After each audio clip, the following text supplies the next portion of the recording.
Is what's up? I hope you are doing fine. This is me, Mir Wahid, and today I am going to teach you the next lecture of polity. Polity का next lecture हम आज करने वाले हैं. इसमें जो हमारा topic रहेगा that is preamble. जो भी मैं चैप्टर वाइज पढ़ा रहा हूँ आपको इसी ऑर्डर में पढ़ना है. मैं फिर से हर लेक्चर में मैं आपको यही एक चीज़ रिपीट करता हूँ. पॉलिटी में रश नहीं करना है आपको बिल्कुल आधे घंटे से ज़्यादा पॉलिटी को एट ए टाइम नहीं देना. जो मेरे लेक्चर्स आप देख रहे हो, पहले लेक्चर्स को सुनना है, उसके बाद इसी पीडीएफ को देखना और इसी पीडीएफ को शॉर्ट नोट्स में कन्वर्ट करना है अपनी लैंग्वेज में जो आप उतार सकते हो. सो दैट आपके लिए हमेशा के लिए पॉलिटी जो है तैयार हो जाएगा. कोई बुक कोई एक्स्ट्रा चीज़ नहीं पढ़ोगे, आपकी सारे क्वेश्चन पीडीएफ से ही निकलेंगे. ठीक है. और दूसरा ये है कि जितना हम आगे आगे जाएंगे जो डिफ़िकल्ट टॉपिक्स हैं मैं पहले ही बोलूँगा कौन कौन सा डिफ़िकल्ट टॉपिक है, उसको किस लेवल से समझना है. आज का टॉपिक हमारा रहेगा दैट इज़ प्रीएम्बल. और प्रीएम्बल थोड़ा सा डिफ़िकल्ट है. प्रीएम्बल सिर्फ पढ़ना नहीं है, प्रीएम्बल को समझना ज़रूरी है. ठीक है, प्रीएम्बल को समझना बहुत ज़्यादा ज़रूरी है, कुछ बेसिक कॉन्सेप्ट समझना ज़रूरी है. सबसे पहला पॉइंट जो है, American constitution was the first to begin with preamble. American constitution पहली कॉन्स्टिट्यूशन थी जिसने प्रीएम्बल का यूज़ किया है, शुरू किया है प्रीएम्बल को. ठीक है, ये पहला क्वेश्चन आपका बनता है. दूसरा क्वेश्चन क्या है, ये प्रीएम्बल किसके ऊपर बेस्ड है? Based on objectives resolution. ये किसके ऊपर है? ऑब्जेक्टिव्स रेजोल्यूशन के ऊपर. अब ये ऑब्जेक्टिव्स रेजोल्यूशन क्या है, ये किसने किया है? आपको उन्हें drafted and moved by Pandit Jawaharlal Nehru. Already मैंने लेक्चर नंबर 1 में बोला था कि जो हमारे पास 13 दिसंबर जो था ऑलमोस्ट, जो जवाहरलाल नेहरू ने ऑब्जेक्टिव्स रेजोल्यूशन को मूव करवाया था and adopted by the constituent assembly. तो प्रीएम्बल जो है ये किस पे बेस्ड है? आपको बोला ऑब्जेक्टिव्स रेजोल्यूशन. अब ये ऑब्जेक्टिव्स रेजोल्यूशन क्या है, हमें बेसिक अंडरस्टैंडिंग समझने. मैं जाऊँगा एक बेसिक पीडीएफ के ऊपर, वहाँ पर मैं आपको ये चीज़ समझाऊँगा पहले. ठीक है, यहाँ से आप समझ सकते हैं ये बेसिक पीडीएफ मतलब बेसिक का मतलब जो आपको बेस एक फाउंडेशन आपको टर्म्स समझ आ जाएंगे. The objectives resolution was a proposal introduced by Jawaharlal Nehru. तो अब वहाँ पर तो एक टर्म लिखी गई थी, बट हम इसको एक्सप्लेन करेंगे यहाँ पर सो दैट आपको समझ में आ जाएगा. ऑब्जेक्टिव्स रेजोल्यूशन एक प्रपोजल था. क्या प्रपोजल था? किसने इंट्रोड्यूस किया? जवाहरलाल नेहरू ने इंट्रोड्यूस किया. कहाँ पर इंट्रोड्यूस किया? कॉन्स्टिट्यूएंट असेंबली में इंट्रोड्यूस किया. कब इंट्रोड्यूस किया? 13 दिसंबर 1946 को के दिन इंट्रोड्यूस किया. मतलब ये एक प्रपोजल था. अब इसमें हमें क्या पता चलता है? It outlined the guiding principles for the constitution of India and reflected the vision of an independent India. इसमें इस प्रपोजल में क्या था, ये कुछ प्रिंसिपल्स हमें बता रहे थे, कुछ गाइडिंग प्रिंसिपल्स थे कॉन्स्टिट्यूशन ऑफ इंडिया के लिए, इंडियन कॉन्स्टिट्यूशन के लिए, जो कि हमें क्या रिफ्लेक्ट करता है? Vision of independent India. जो हमारा इंडिपेंडेंट इंडिया होगा वो कैसा होगा, हमारा विजन क्या है, किस तरीके से वो होगा.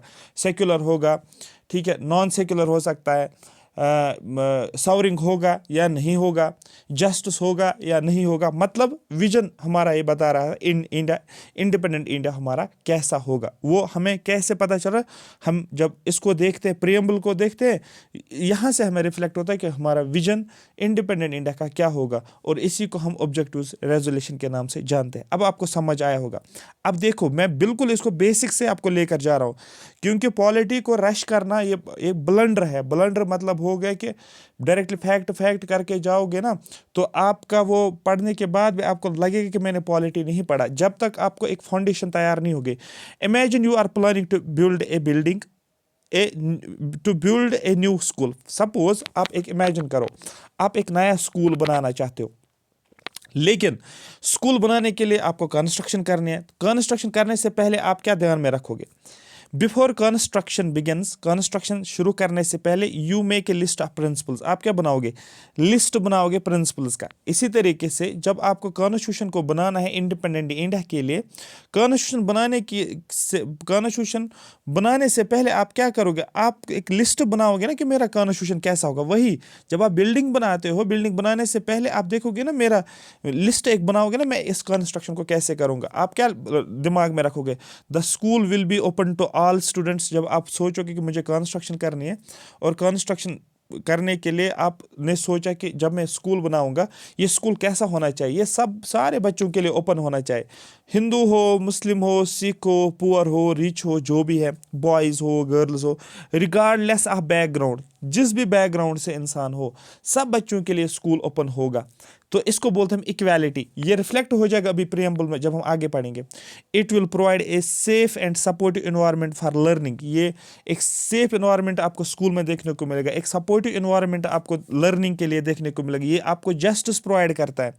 यहाँ पर क्या है, सबके लिए ओपन, तो इक्वालिटी है, ठीक है। जस्टिस क्या है, आपको जस्टिस मिल रहा है, आपको एक अच्छा इन्वायरमेंट दिया जा रहा है। ये नहीं कि आपको बोला आप यहाँ पर आपको बहुत मजा आएगा और फिर वहां पर वो चीज़ें नहीं होगी, तो वो आपके साथ जस्टिस नहीं होगा।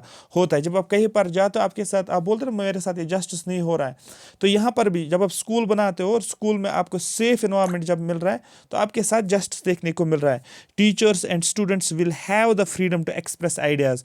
वहाँ के टीचर्स, वहाँ के जो स्टूडेंट्स काम पढ़ रहे हैं, टीचर जो पढ़ा रहे हैं, उनके पास फ्रीडम होगा। फ्रीडम क्या है, वो एक्सप्रेस कर सकते हो, अपनी बातचीत बोल सकते हैं, वो खुद को एक्सप्लोर कर सकते हैं। ये आपको फ्रीडम देखने को मिलेगा। मतलब क्या है, जब दैट में जब आप स्कूल बना रहे, आपके माइंड में ये चीज़ें चलेंगे ना कि मेरा स्कूल कैसा होना चाहिए, तब आप स्कूल बनाओगे। सिमिलरली इसी कॉन्सेप्ट के ऊपर आप आ जाओ। Nehru's objectives resolution was like a blueprint. एक ब्लूप्रिंट होता है, ठीक है, for what Indian constitution should achieve, कि इंडियन कॉन्स्टिट्यूशन को अचीव क्या करना है। ये हमें रिफ्लेक्ट हो रहा है प्रियम्बल से। अब यहां पर आगे देखोगे, the statement the preamble reflects the minds of the constitution makers. देखो, एक ये क्वेश्चन ऑलरेडी पूछा भी गया था, यूपीएससी में ये क्वेश्चन पूछा गया, which of the following reflects the mind of constitution makers. वहां आंसर था प्रियम्बल।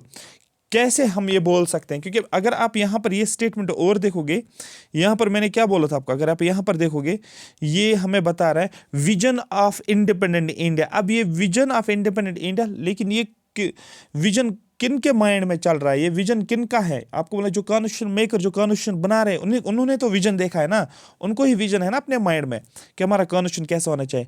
तो मतलब the statement preamble reflects the mind of constitution makers, इसका मतलब क्या है, that the preamble of the Indian constitution shows the vision, goals and core principles that the makers of the constitution wanted India to follow.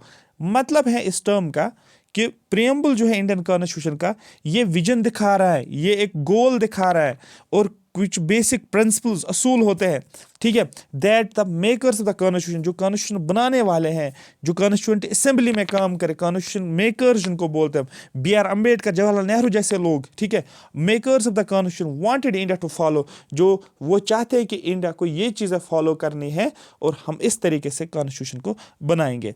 ये आपको समझ में आ गया।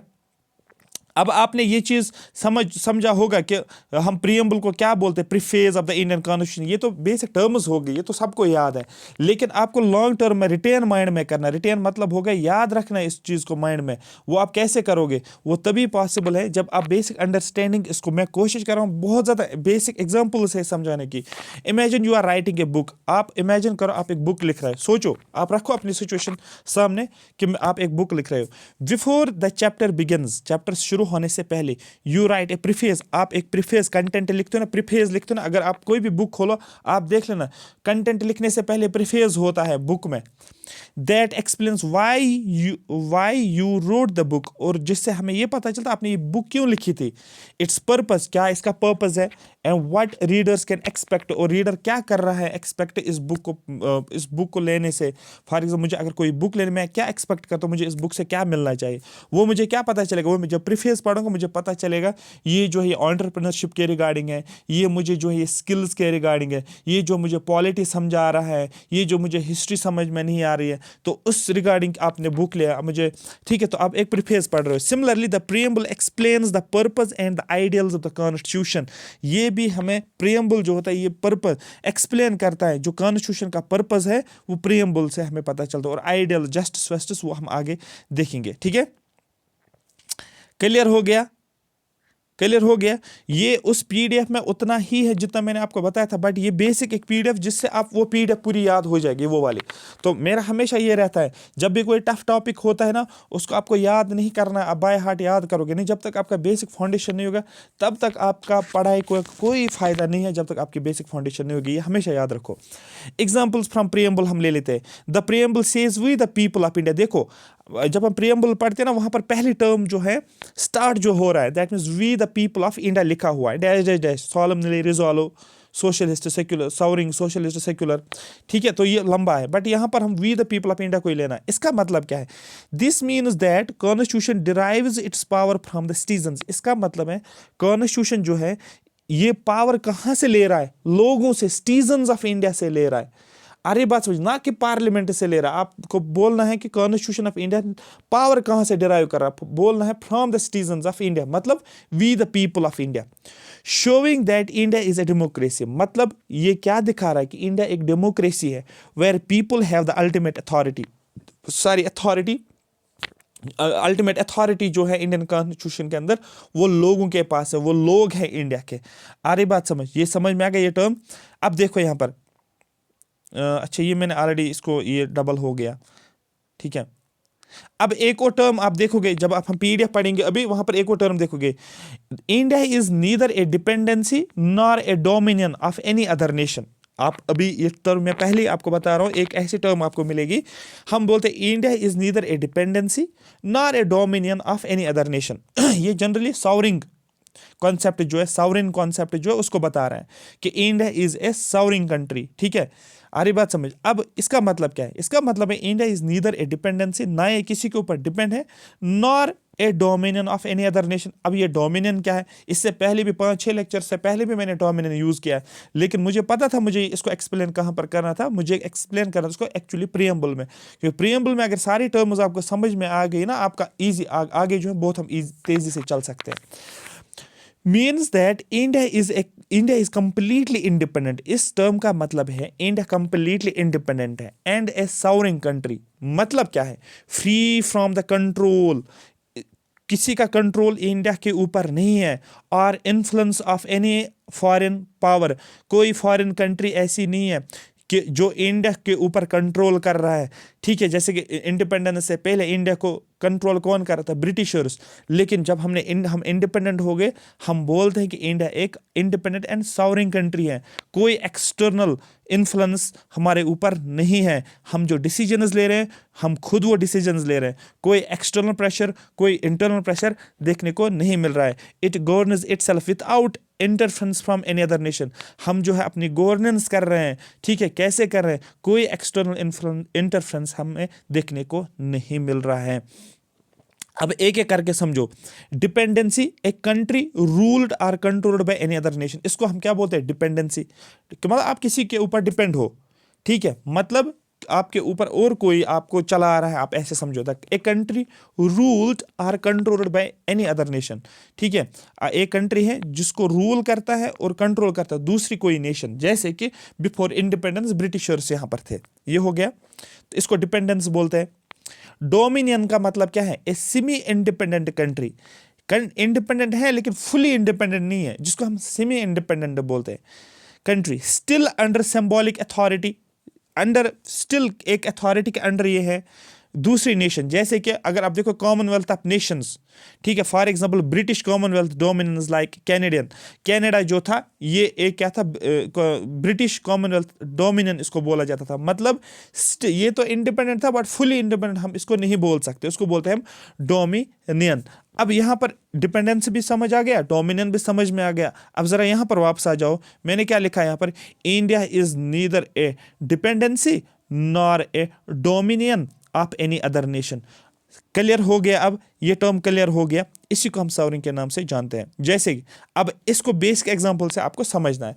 When a child is dependent on parents, एक बच्चा घर पे है आपका, आप देखो एक छोटा बच्चा घर पे होता है, ये पेरेंट्स के ऊपर डिपेंड होता है। दे फॉलो देयर रूल्स, ठीक है, दैट मीन्स ये पेरेंट्स के रूल्स को फॉलो करते हैं, जो पेरेंट्स बोलेंगे उस हिसाब से चलेंगे। इसका मतलब ये चाइल्ड जो है ये डिपेंडेंट है, इसको डिपेंडेंसी हम बोलते हैं। When a child is allowed some independence, लेकिन जब बच्चा थोड़ा सा बड़ा होता है, 6-7 साल होता है, 8 साल, हम उसको थोड़ा सा इंडिपेंडेंस देते हैं, मतलब बाहर छोड़ते जाओ खेलने के लिए, आधे घंटे तक वापस आ जाओ, थोड़ा सा इंडिपेंडेंस देते हैं। But must still report to parents, लेकिन इसको पेरेंट्स को रिपोर्ट करना है। आज मैंने क्या क्या चीज़ की है। दे हैव पार्शियल फ्रीडम, इसको पार्शियल फ्रीडम या सेमी फ्रीडम आप बोल सकते हो, इसको हम डोमिनियन बोलते हैं।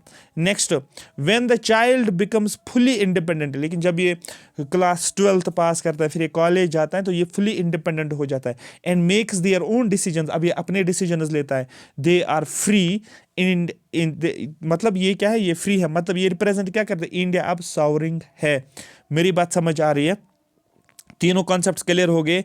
India becoming a sovereign nation in 1947, India जो है ये सॉवरिंग कंट्री कब बनी है, 1947, meant it now had full authority to manage its own affairs, अब इंडिया के पास फुल अथॉरिटी थी कि अपने अफेयर्स, अपना जो इसको अपनी कंट्री जो अपने तरीके से चला सकता है, विदाउट एनीवन एल्स कंट्रोल, किसी का कंट्रोल देखने को नहीं मिलेगा। नेक्स्ट, डायरेक्ट डेमोक्रेसी जो होती है, आप आगे पढ़ोगे डायरेक्ट डेमोक्रेसी, इनडायरेक्ट, ये सारी टर्म्स प्रीएम्बल में यूज होंगे, लेकिन पहले मैं आपको यही चीज आपको बता रहा हूं, फिर हम उस डॉक्यूमेंट को पढ़ेंगे जो मैंने आपको लेक्चर से स्टार्टिंग में दिखाया था। डायरेक्ट डेमोक्रेसी क्या करता है, direct democracy allows citizens to participate directly in decision making. What do you understand by direct democracy? Direct democracy का मतलब सिटीजन्स को, लोगों को अलाउ किया जाता है कि आप पार्टिसिपेट करो डायरेक्टली डिसीजन मेकिंग में। कोई भी डिसीजन लेना तो लोगों के ऊपर छोड़ा जाता है कि आप डिसीजन ले दो, फिर मेजॉरिटी एक साइड से, minority, for example 1 lakh population है, 60,000 और 40,000, 60,000 ने कुछ एक डिसीजन दे दिया, 40,000 ने और डिसीजन दे दिया, तो 60,000 का मानेंगे, ठीक है। तो मेजॉरिटी के हिसाब से आप, मतलब लोगों को अलाउ किया जाता है कि आप डिसीजन मेकिंग में पार्टिसिपेट करो, ठीक है। ये हो गया डायरेक्ट डेमोक्रेसी का concept. Rather than electing representatives, हम डायरेक्ट डेमोक्रेसी में रिप्रेजेंटेटिव को इलेक्ट नहीं करते, जैसे इंडिया में हम इनडायरेक्ट डेमोक्रेसी है, क्यों, हम अपने रिप्रेजेंटेटिव्स को इलेक्ट करते हैं, फिर वो पार्लियामेंट में बैठकर जो भी लेना होता है डिसीजंस वो हमारी तरफ से ले रहे हैं, क्योंकि हम उनको वोट दे रहे हैं कि भाई हमारी तरफ से ये पर्सन है, ये पार्लियामेंट में आ जाएगा, ये एमएलए बनेगा, एमपी बनेगा, ठीक है। The 4 main devices of direct democracy में 4 डिवाइसेस का इस्तेमाल होता है। रेफरेंडम होता है एक टर्म, दूसरा होता है इनिशिएटिव, तीसरा होता है रिकॉल, चौथा होता है प्लेबिसाइड। ये चार के चार डिफरेंस पता चलेगा तब आपको जो है डॉक्यूमेंट समझ में आ जाएगा प्रीएम्बल का। Referendum, citizens vote directly on a specific law और policy proposed by the government. Government ने कोई पॉलिसी बना ली, ठीक है, कोई भी पॉलिसी गवर्नमेंट, एग्जांपल में के हिसाब से समझिए, अभी गवर्नमेंट कोई पॉलिसी बना रहा है, उस पॉलिसी में लोग क्या करते हैं, डायरेक्टली वोट देते हैं, ठीक है। गवर्नमेंट ने कोई लॉ बनाया, लोग जो होते हैं उसके ऊपर वोट करते हैं, यस हमें चाहिए या नहीं चाहिए, ठीक है। The majority decision determines whether it is accepted और रिजेक्टेड। तो कुछ लोग, सपोज 1 लाख पॉपुलेशन है, 60,000 बोल रहे हैं यस हमें ये पॉलिसी चाहिए, 40,000 बोल रहे हैं नो हमें ये पॉलिसी नहीं चाहिए, मेजॉरिटी ने यस बोला तो हम एक्सेप्ट करेंगे जो भी ये पॉलिसी गवर्नमेंट लेकर आई है। अरे बच्चों, गवर्नमेंट पॉलिसी लेकर आई है, लोगों के ऊपर छोड़ रहे हैं, आप बताओ अब चाहिए आपको या नहीं चाहिए, that is the referendum. Suppose यहां पर अब एग्जांपल है, a proposal to ban plastic bags is put to the public vote. Government ने डिसाइड किया कि हमारे पास प्लास्टिक बैग है, हम इसको बैन करना चाहते हैं, अब लोगों के ऊपर छोड़ रहे हैं कि आप डिसाइड करो, आप वोटिंग करो, क्या आप चाहते हो ऐसा करना कि हम प्लास्टिक बैग्स को बैन करें। If the majority of people vote yes, अगर लोग जो है उन्होंने वोटिंग की है और वो बोलेंगे यस हम जो है हम चाहते हैं कि प्लास्टिक बैग्स को बैन किया जाए, तो उसके बाद गवर्नमेंट उस लॉ को पास करेगी। This is how the referendum works, ठीक है। अभी मैं ठीक नहीं हो गया हूँ but still I am managing. Second जो है दैट इज इनिशिएटिव। इनिशिएटिव का मतलब क्या है, citizens propose a new law और policy by collecting enough signatures to get it on a ballot for voting. Citizens propose a new law, लोग क्या करते हैं, एक नया लॉ प्रपोज करते हैं, ठीक है, या कोई पॉलिसी सामने रखते हैं कि ये हमारी नई पॉलिसी होनी चाहिए, बाय कलेक्टिंग एनफ सिग्नेचर्स। कैसे, बहुत सारे सिग्नेचर्स लाते हैं, बहुत सारे लोगों से सिग्नेचर्स लाते हैं और बोलते हैं कि ये पॉलिसी हमें चाहिए, एक नया लॉ लेकर आओ, to get it on a ballot for voting. फिर क्या होता है, इसके ऊपर वोटिंग होती है। ऐसे समझो, people in A city proposes building A park. For example Srinagar है, यहाँ पर लोग बोल रहे हैं कि हमें इस जगह पर पब्लिक पार्क चाहिए, ठीक है। People in A city proposes building A park, वो चाहते हैं, उन्होंने एक प्रपोजल बनाया है और गवर्नमेंट के सामने रखा है कि we want to build a park, हमें एक पार्क चाहिए। They gather signatures and force the government to hold a vote on the issue। और ये क्या करते हैं, पब्लिक से, लोगों से क्या करते हैं, इस प्रपोजल के ऊपर साइन करवाते हैं और फिर गवर्नमेंट के सामने रखते हैं और गवर्नमेंट को प्रेशराइज करते हैं कि इस हमें ये जो हम पार्क चाहते हैं इसको आप बना सकते हो, हमें चाहिए ये पार्क, इसको क्रिएट करो। दैट्स यहाँ पर क्या है, इसको बोलते हैं इनिशिएटिव। यहाँ पर लोग प्रपोजल गवर्नमेंट के सामने रखते हैं कि हमारे लिए ये चीज़ करो। रिकॉल का मतलब क्या है, citizens can remove an elected official from office before there term ends by voting. For example कोई ऑफिसर है या कोई भी गवर्नमेंट है, सिटीजन्स क्या करते हैं, वो सपोज 5 साल के लिए किसी को रखा गया है, कोई ऑफिसर है, वो भी ऑफिस में काम कर रहा है, ठीक है। गवर्नमेंट ने क्या, लोग ने क्या किया, उन्होंने क्या किया, उन्होंने गवर्नमेंट के सामने ये चीज़ रखी है कि हम चाहते हैं इस ऑफिशियल को, ठीक है, ऑफिस से रिमूव किया जाए 5 साल से पहले। अभी इसको 2 साल हो गए, 3 साल हो गए, तो लोगों ने क्या किया, डिसाइड किया कि इसको निकालो ऑफिस से। For example if A mayor is accused of corruption, for example city का मेयर होता है और इस मेयर ने करप्शन किया, कुछ किसी करप्शन में इन्वॉल्व हो गया, citizens can start A recall petition. अब लोगों को पता चला ये मेयर करप्टेड है, अब लोग क्या करेंगे, उस सिटी के वो एक पिटीशन डालेंगे जिसको रिकॉल पिटीशन बोलते हैं, एंड वोट टू डिसाइड, और ये डिसाइड करेंगे वेदर द मेयर स्टेज और इज रिमूव्ड, और इसमें ये डिसीजन होगा कि मेयर को रहना चाहिए या रिमूव करना चाहिए। जिससे फिर अगर वोट ज़्यादा आ जाएंगे, हाँ इसको निकालो, तो उसको रिमूव करेंगे। अगर वोट कम आ गए निकालने के लिए तो फिर उसको एज इट इज़ रखेंगे, मेजॉरिटी वोट्स डिसाइड करेंगे।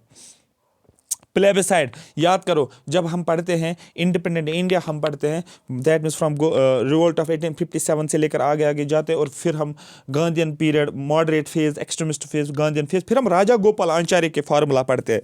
अरे पढ़ते हैं राजा गोपाल आचार्य, वो क्या बोलते हैं कि मुस्लिम मेजॉरिटी प्रोविंस जो है वहाँ पर हम प्लेबिसाइड करेंगे, लोगों के ऊपर छोड़ेंगे कि वो पाकिस्तान के साथ रहना चाहते हैं, क्या वो इंडिया के साथ रहना चाहते हैं, ठीक है, लोगों का ओपिनियन। तो यहाँ पर भी प्लेबिसाइड कॉन्सेप्ट है, a non binding vote where people express their opinion on an important issue. कोई भी पब्लिक इशू अगर है तो लोग उस पब्लिक इशू के ऊपर क्या करेंगे, वो अपना वोट दे देंगे उस इशू के, वो क्या चाहते हैं, which guides the government in making a decision, so that government उस इशू के ऊपर डिसीजन कुछ ना कुछ ले सकता है। जैसे कि एग्जांपल से आप यहाँ पर समझो, एक कंट्री होल्ड्स ए प्लेबिसाइड, एक कंट्री जो है वो प्लेबिसाइड को होल्ड करती है to ask citizens whether they want to change the national flag और नॉट, ठीक है। तो कंट्री ने क्या किया है एक प्लेबिसाइड बना रहे हैं, ठीक है, और सिटीजन्स को बोल रहे हैं कि क्या सिटीजन चाहते हैं कि हम नेशनल फ्लैग को चेंज करें। The result shows public opinion but does not have legal force, ठीक है,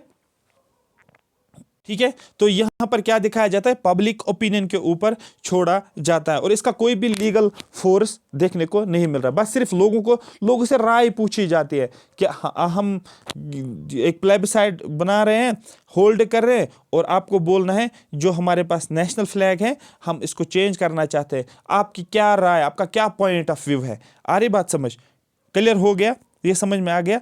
तो ये भी आपको ये टर्म्स यूज हो जाएंगे डायरेक्ट डेमोक्रेसी के। अब आगे चलते हम, आप जस्टिस देखते हो, आप जस्टिस पढ़ोगे प्रीएम्बल में, जस्टिस एक JUSTIC, जस्टिस एक टर्म यूज हो जाएगी प्रीएम्बल में, और वहां पर हम जस्टिस का मतलब क्या है ये पहले यहां पर समझो। यहां पर पूरा, क्योंकि जो क्या बोलते हैं उसको, जो हमने वो अपडेटेड डॉक्यूमेंट लिया है वहां पर डिटेल नहीं होता है, वहां पर डिटेल नहीं है, आपको पूरा खुद रिसर्च करनी होती है, खुद मीनिंग निकालना होता है टर्म्स को एक बेसिक तरीके से, तब आपको कॉन्सेप्ट समझ में आएगा। जस्टिस का मतलब क्या है, the ideals of justice refers to the principle of fairness, equality and the absence of discrimination in society। Justice का मतलब क्या है, ये होता है फेयरनेस, प्रिंसिपल्स ऑफ फेयरनेस, मतलब फेयरनेस मतलब क्या होता है, कोई डिसीजन अगर वो फेयर होना चाहिए, ये नहीं कि किसी को ज़्यादा फेवर किया किसी को फेवर ही नहीं किया, दोनों में एक जैसा होना चाहिए, फेयर डिसीजन होना चाहिए, ठीक है। इक्वालिटी होनी चाहिए एंड एब्सेंस ऑफ डिस्क्रिमिनेशन, और सोसाइटी में कोई डिस्क्रिमिनेशन नहीं होनी चाहिए, ये आपको बता रहा है जस्टिस।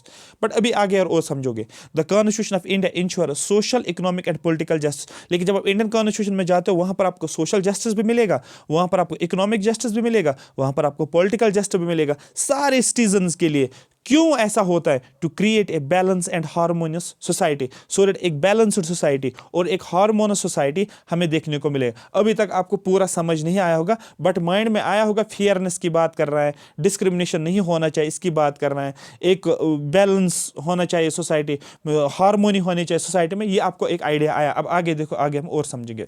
देखो अब सोशल जस्टिस की बात करेंगे तो आपको ये समझ में आ जाएगा। Social justice ensuring no one is discriminated against based no one is discriminated based on caste, gender, religion और सोशल स्टेटस। कोई भी पर्सन को आप डिस्क्रिमिनेट नहीं कर सकते हो। इसका caste, for example low caste का कोई या हायर कास्ट का है कोई, उसको आप कास्ट के बेस पर डिस्क्रिमिनेट नहीं कर सकते हो। जेंडर मेल है फीमेल है, उसको आप डिस्क्रिमिनेट नहीं कर सकते हो। कोई रिलीजन, किसी का हिंदू, किसी का कोई मुस्लिम, कोई जैन, उसके ऊपर भी आप डिस्क्रिमिनेट नहीं कर सकते हो। या सोशल स्टेटस, कोई रिच है कोई पुअर है, हम स्टेटस के हिसाब से बोल रहे हैं, उस तरीके से ट्रीट करेंगे तो वो हमें देखने को नहीं मिलेगा। आप इन टर्म्स के ऊपर डिस्क्रिमिनेट नहीं कर सकते एक पर्सन को। For example a government program provides free education to girls in rural area to promote equality.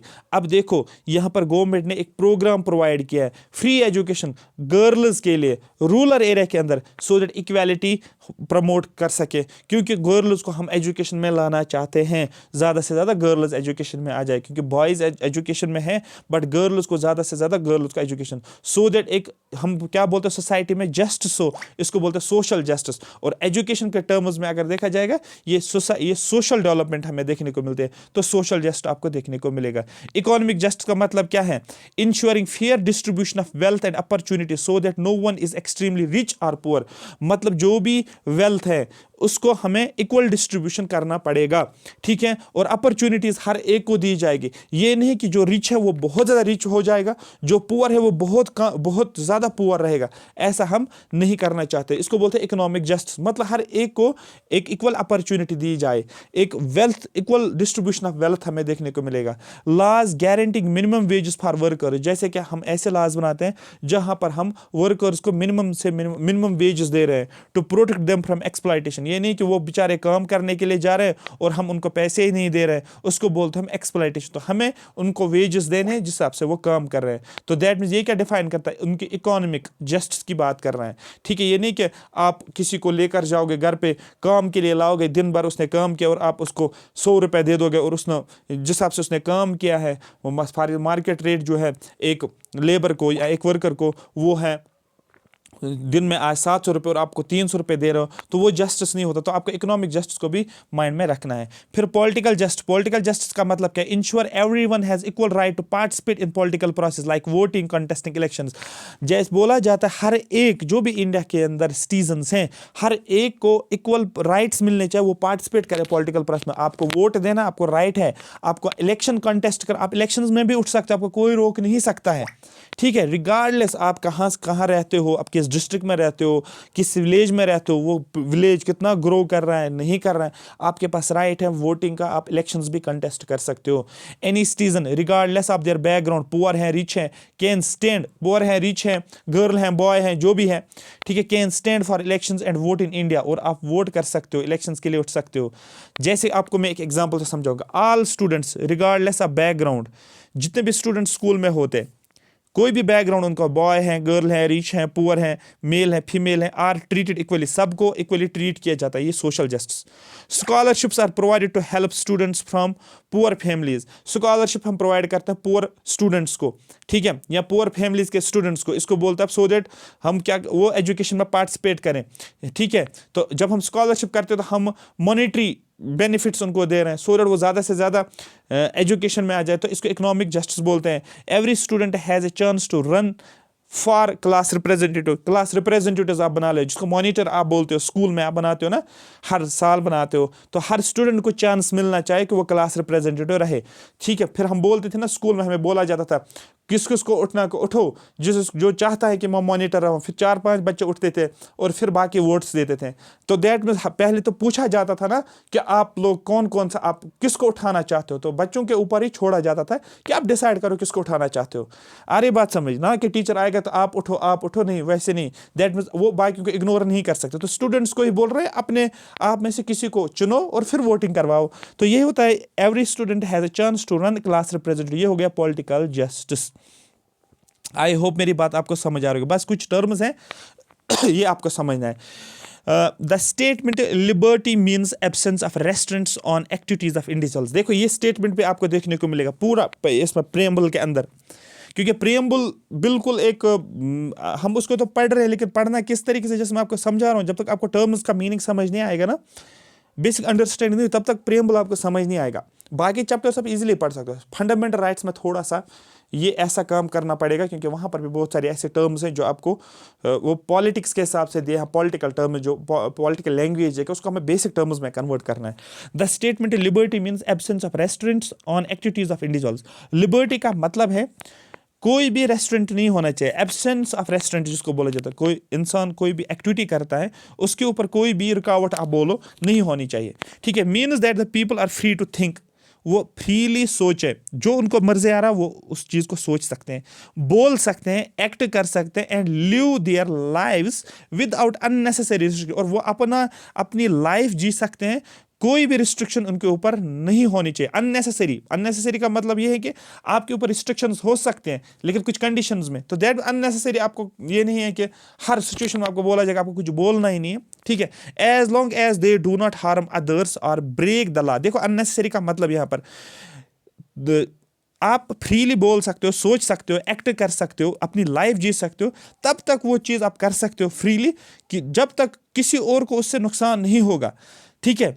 तो इसको बोलते हैं अननेसेसरी रिस्ट्रिक्शंस। उनको उसके ऊपर आपको कोई रिस्ट्रिक्शन नहीं, लेकिन अगर किसी और को उससे नुकसान हो रहा है आपके एक्ट से, आपके बोलने से, आपके सोचने से, या जो भी आप बोलते हो, तो दैट मीन्स आपके ऊपर रिस्ट्रिक्शंस लगाई जाएगी। ये हम पढ़ेंगे जब फंडामेंटल राइट्स पढ़ते हैं, वहाँ पर हमें रिस्ट्रिक्शंस देखनी पड़ती है। हर आर्टिकल के अंदर हमें रिस्ट्रिक्शंस देखने को मिलेंगे।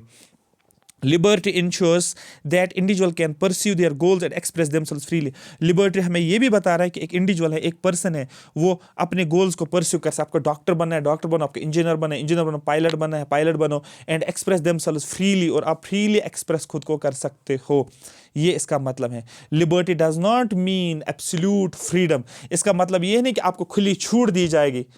ठीक है। डूइंग एनीथिंग यू वांट, और आपको जो मन में करेगा आप वो करोगे, नहीं। फॉर एग्जांपल मैं अभी समझाऊंगा। It means freedom within limits. आपको फ्रीडम दी जा रही है लेकिन लिमिट्स के अंदर। दैट में फॉर एग्जांपल आपको घर वाले फ्रीडम दे रहे हैं कि आप क्या करो, खेलने के लिए जाओ, आप जा रहे हो, आपको बोला जाता है जो आपको मन कर रहा है आप खाओ, आप अच्छे से खा रहे हो। आपको बोला जाए आप स्कूल भी जाओ, आपको फ्रीडम दी गई, जो भी स्कूल आपको जाना आप जा सकते हो। तो दैट डजंट मीन आप स्कूल गए वहाँ पर, तो वहाँ पर आपने पीटना शुरू किया बाकी बच्चों को, वहाँ पर आपने टीचर को डिसरेस्पेक्ट करना शुरू कर दिया, वहाँ पर आपने तोड़ फोड़ करना शुरू कर दिया।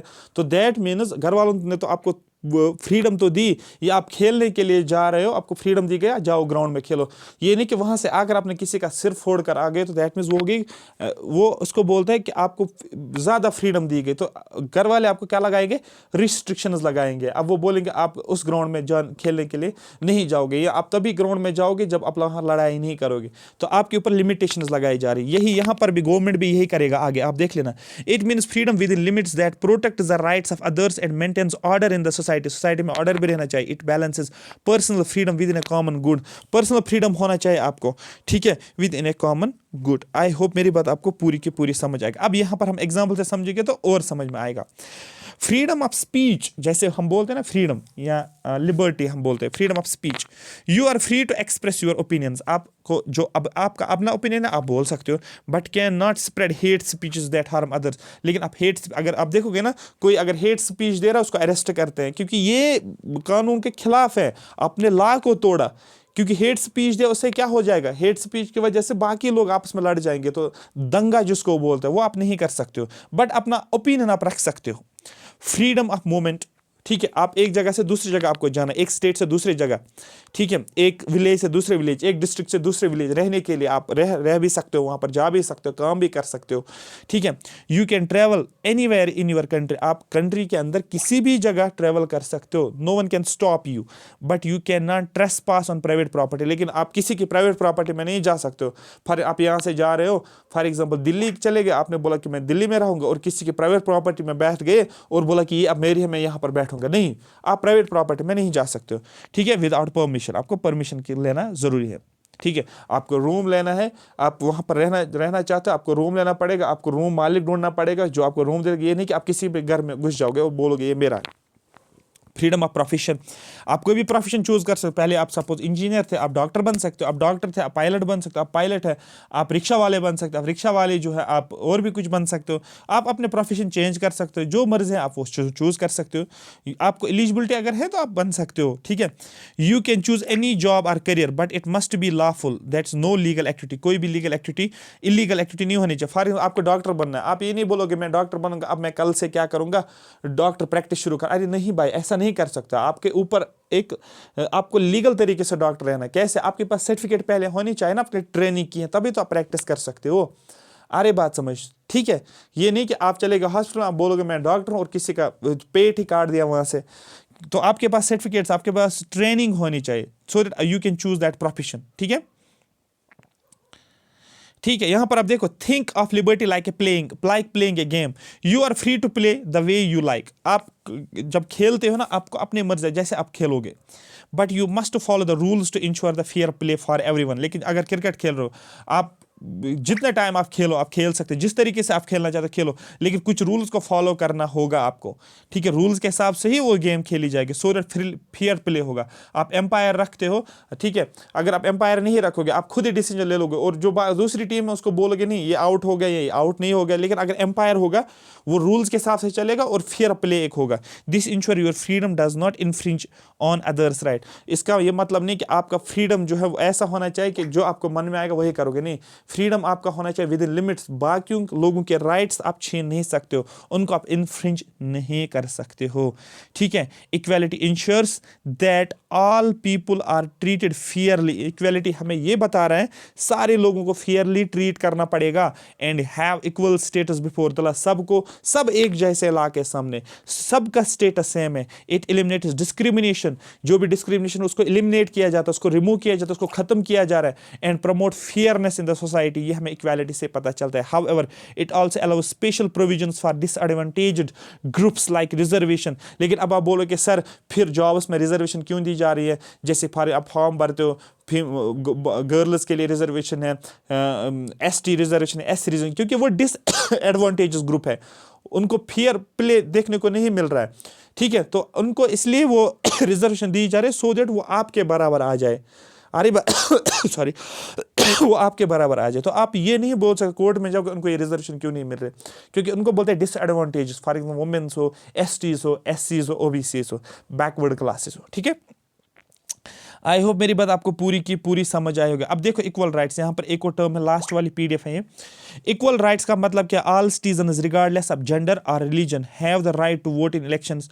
इक्वल राइट्स का मतलब क्या है, सबको इक्वल राइट्स मिलने चाहिए। मतलब क्या है इसका, ऑल सिटीजन्स, जितने भी सिटीजन्स हैं, रिगार्डलेस ऑफ जेंडर, वो मेल है फीमेल है, ठीक है, सबको क्या होना चाहिए, वो हिंदू है, मुस्लिम है, सिख है, ईसाई है, जो भी है इंडिया के अंदर सिटीजन ऑफ इंडिया, उसके पास राइट होना चाहिए वोट देने के लिए, ठीक है। ये हो गया equal rights. No special privilege, privilege का मतलब क्या होता है, privilege a wealthy businessman and a poor farmer both pay the same fine if they break traffic rules. For example एक गरीब आदमी है, वो गाड़ी चला रहा है, उसने ट्रैफिक रूल तोड़ा, 500 फाइन, ठीक है। एक अमीर आदमी है, उसने ट्रैफिक रूल तोड़ा, अब इस अमीर आदमी को अब 10,000 फाइन नहीं लगा सकते हो। आप देखोगे ये फॉर्चूनर में है और ये किसी सफारी वफारी में घूम रहा है और ये किसी और गाड़ी में घूम रहा है, तो इसको ज़्यादा फाइन लगाएंगे, नहीं, आप ऐसा नहीं कर सकते हो।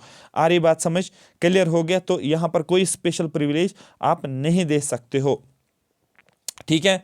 उसके बाद जो है promoting fairness, government programmes like reservation in education and jobs for schedule caste, schedule tribes, इसका एम क्या है, to uplift historically marginalised groups. ये मार्जिनलाइज्ड ग्रुप्स हैं, ठीक है, सो दैट इनको इक्वालिटी देखने को मिलेगा। जैसे कि फॉर एग्जाम्पल मैं एक टीचर हूं स्कूल के अंदर, every teacher gets the same opportunity to answer the, sorry every student, हर स्टूडेंट को क्लास में एक इक्वल अपॉर्चुनिटी मिलती है आंसर देने के लिए। फॉर मैं कोई क्वेश्चन आपको पूछ रहा हूं, आप सब में से आप कोई भी आंसर दे सकते हैं, ये नहीं कि मैं बोलूंगा कि नहीं आप ही आंसर दे सकते हो बाकी नहीं दे सकते हैं। लेकिन जब मैं बोलूंगा पहले मैं इसको पहले ये आंसर देगा, फिर ये आंसर देगा, फिर ये आंसर देगा, फिर थर्ड पर्सन आंसर देगा, बट मैं सबको अलाउ कर रहा हूं, तो दैट में सबको राइट है, सबको अपॉर्चुनिटी दी जा रही है कि आप क्वेश्चंस को आंसर कर सकते हो। No one get extra marks. जब मुझे मार्किंग देनी होती है, मैं किसी को एक्स्ट्रा मार्क्स नहीं दे सकता just because they are the teachers favourite, के वो मेरा फेवरेट स्टूडेंट है तो मैं उसका एक्स्ट्रा मार्क्स रखूंगा। मुझे 40 रखना है तो मैं 50 रखूंगा। और फ्रॉम ए वेल्दी फैमिली या किसी अमीर बाप का बेटा है तो मैं इसको ज़्यादा मार्क्स रखूंगा, ऐसा मैं नहीं कर सकता हूँ। ये क्या है, ये हम इक्वालिटी को रिप्रेजेंट करते हैं। Equality means treating everyone Fairlie, हम हर एक को फेयर तरीके से ट्रीट करते हैं, and giving everyone the same chance, और हर एक को इक्वल चांस दिया जाता है सक्सेस होने के लिए। ये था प्रीएम्बल से पहले एक बेसिक इंट्रोडक्शन लेक्चर। अगर आपको ये समझ में आ गया, आपको प्रीएम्बल बिल्कुल अब 5 मिनट में कंप्लीट समझ में आ जाएगा, बट हम इसको यहाँ पर ही रोकेंगे। हम प्रीएम्बल को कल करेंगे, उस डॉक्यूमेंट को जो मैंने आपको पहले दिखाया।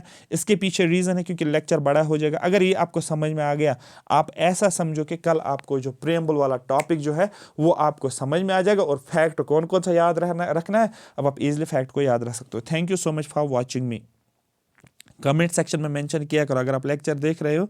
मैं चाहता हूँ आप सभी लोग कमेंट्स लिखो। एक एक कमेंट में क्या लगेगा आपको, 1 मिनट लगेगा, और आप डेली बेस पे मैं आपको क्लासेस दे रहा हूँ, तो कमेंट लिखना भी बहुत ज़्यादा ज़रूरी है, सो दैट मुझे भी लगे कि आप लोग देख रहे हो, आपको इंटरेस्ट आ रहा है। Thank you so much for watching me.